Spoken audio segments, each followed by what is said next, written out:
Catalano, and going to talk about why I play JodyJazz mouthpieces. I've been playing JodyJazz DV tenor mouthpieces for I think since 2006 or 2007, and I kind of work with Jody also to develop the DV Chicago model. Since I'm from Chicago originally, this is my living room at our house in Bucktown area of Chicago. We also have an apartment in Greenwich Village and kind of split our time going back and forth between Chicago and New York, as well as traveling all over the place.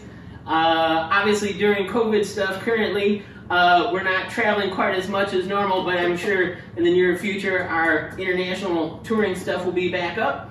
And growing up in Chicago, I always loved the Chicago style tenor players like Gene Ammons and Johnny Griffin.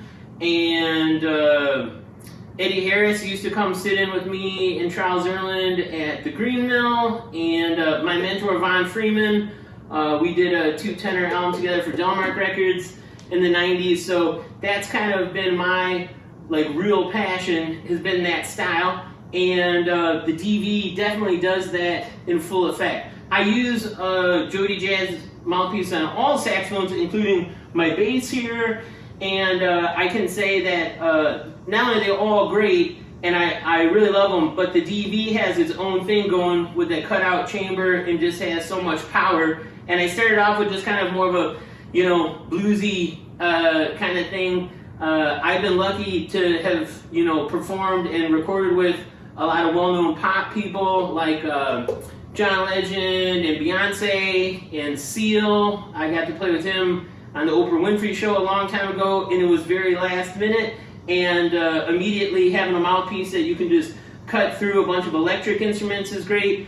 But also some people might know me from my early albums with Randy Brecker that are much more of a straight ahead jazz thing, or recently I recorded with Dave Sanborn. We did a 2 saxophone album called Bye Bye Blackbird. So I just feel like whether it's a smoky jazz situation or whether it's a high energy rock pop situation.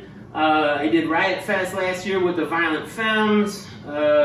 This mouthpiece fits every situation. This mouthpiece works on every type of saxophone, and the New York Times about 10 years ago did a nice article on me for my saxophone collection, even more so than my actual music. I own about 200 vintage saxophones. So whether you're using a King Super 20, whether you're using an old Con Chewberry or 10M, whether you're using, basically anything, a modern, Custom Z, a Summer Super Balanced Action Tenor, no matter what, this mouthpiece works great on it. And I think it's because with that cutout in the table, it almost functions as if it's like a big chamber mouthpiece, even though it's maybe not.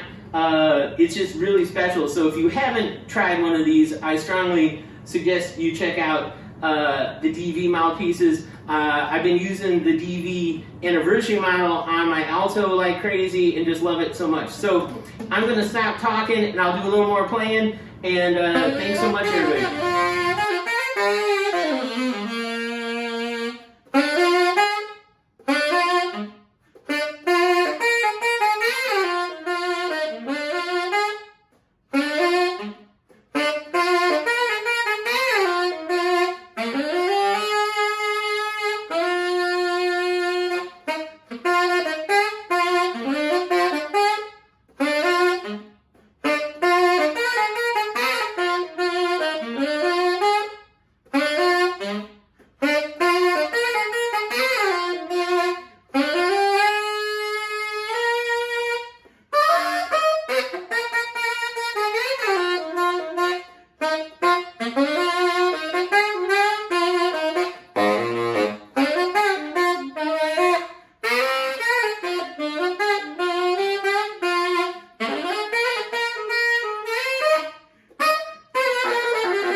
Mm-hmm.